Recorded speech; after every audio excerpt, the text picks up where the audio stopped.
Hello everyone, তোমরা সবাই কেমন আছো? আমি তো খুব ভালো আছি। আর রুচির নতুন ব্লগে তোমাদের সবাইকে স্বাগত।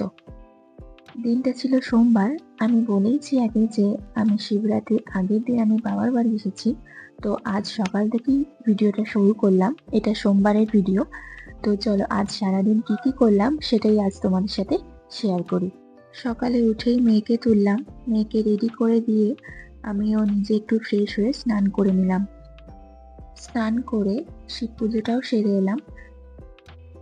রবিবার দিন তো শিবরাত্রি করেইছি, সোমবারও শিব চতুর্দশীর টাইম ছিল, তাই সোমবারও পালন করেছি আমি।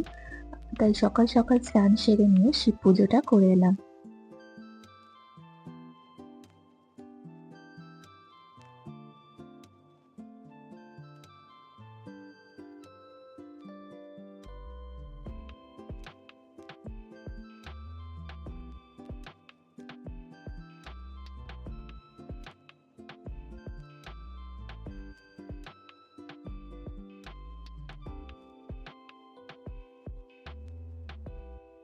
আমি মায়ের সাথেই গিয়েছিলাম পুজো দিতে। আমি পুজোটা আগে করে নিলাম, তারপর মাও করে নিল পুজো।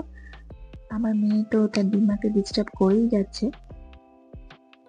এরপর বাড়িতে এসে দাদাদের সাথে একটু খেলাও করে নিল।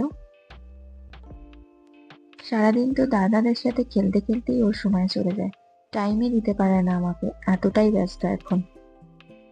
সকালটা তো বড়দাদা ছোটদাদার সাথে খেললো, বিকেলটা মেজদাদার সাথে খেলে সময়টা কাটিয়ে দিল। এরপর দুই দাদা বোনে বাড়িতে এসেছে, খেতেও বসে পড়েছে।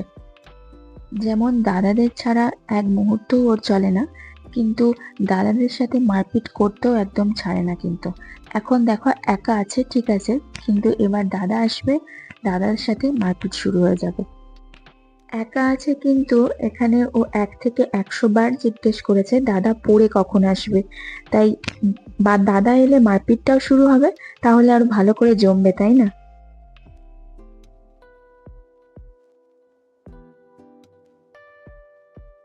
আর সন্ধ্যাটা এইভাবেই দিম্মার সাথে নাচ গান করে দাদার সাথে মারপিট করেই কেটে গেল। ব্লগটা তোমাদের কেমন লাগলো অবশ্যই কমেন্ট করে জানিও। আর ব্লগটা ছেড়ে যাওয়ার আগে প্লিজ প্লিজ চ্যানেলটা সাবস্ক্রাইব করে দিও।